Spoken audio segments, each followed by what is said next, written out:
Hey you guys, I'm back. I have a super exciting video for you guys today about these spiritual archetypes present within Gossip Girl, one of my favorite shows of all time.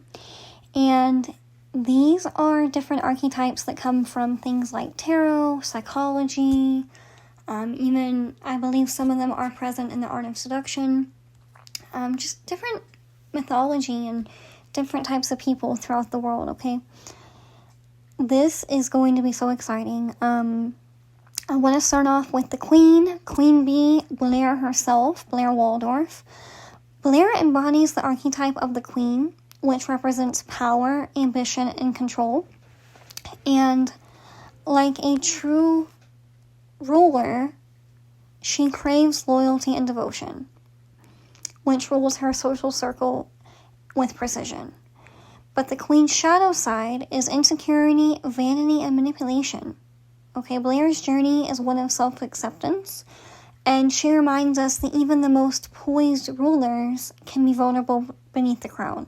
She's very vulnerable. She has a lot of insecurity. She truly does give a good example of the queen archetype because of how she carries herself, even down to like the scheming and the manipulating and all of that.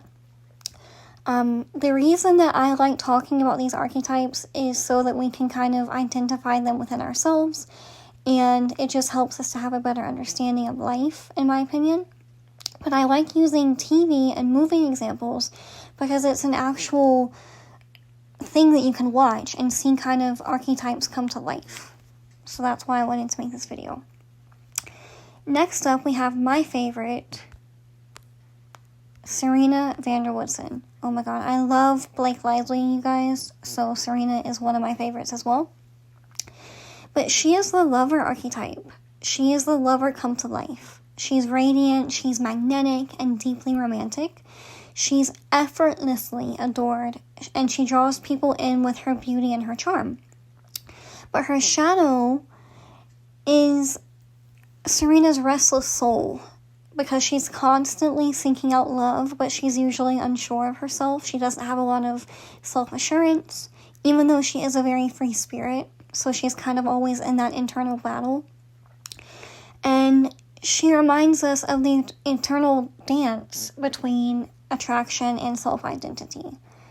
You'll see in the show a lot of times she talks about wanting to take some time to work on herself and just be single, but then she gets pulled back into a relationship.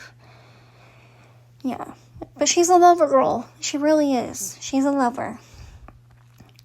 Okay, number 3, we love him but we hate him, Chuck Bass, the trickster. He does have a soft spot in my heart, okay, because I have seen his good sides in the show, but he is the trickster.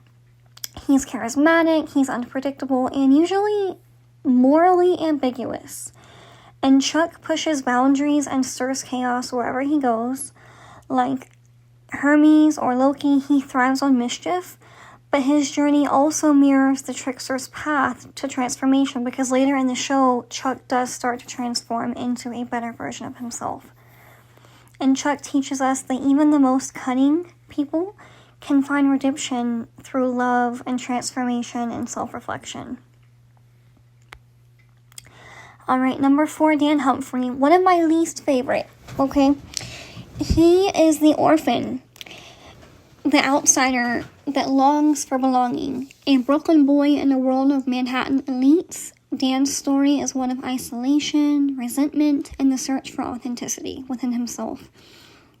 And the orphan archetype speaks to anyone who has ever felt like they didn't fit in, and it reminds us of the complex dance between self-acceptance and envy. He has a lot of resentment towards the elites and the Upper East Side.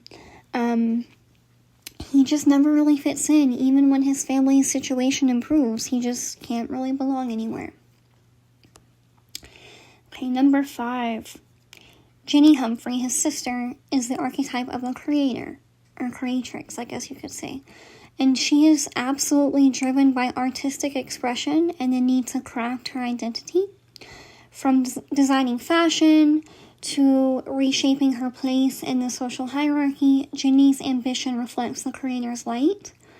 But her shadow side emerges when she loses herself in the very image that she's trying to build. She starts to lose that core of who she is. And this is a reminder to all of us that creativity without grounding can lead to self-destruction. So grounding is very important. Next we have Georgina Sparks, the Saboteur. She is the ultimate saboteur, okay? She's chaos personifying, and she brings temptation, disruption, and shadow wherever she goes. She mirrors the archetype of the shadow itself, which forces others to confront their darkest truths while testing their moral limits. She's kind of like the trickster's darker twin a little bit, and she shows us how easily lives can unravel when temptation knocks. And finally, we have the one who started it all, Gossip Girl. She embodies the archetype of the observer, and she's an all-seeing eye, and she kind of reminds me of the hermit in tarot, kind of watching from afar, collecting secrets, and exposing them to the world.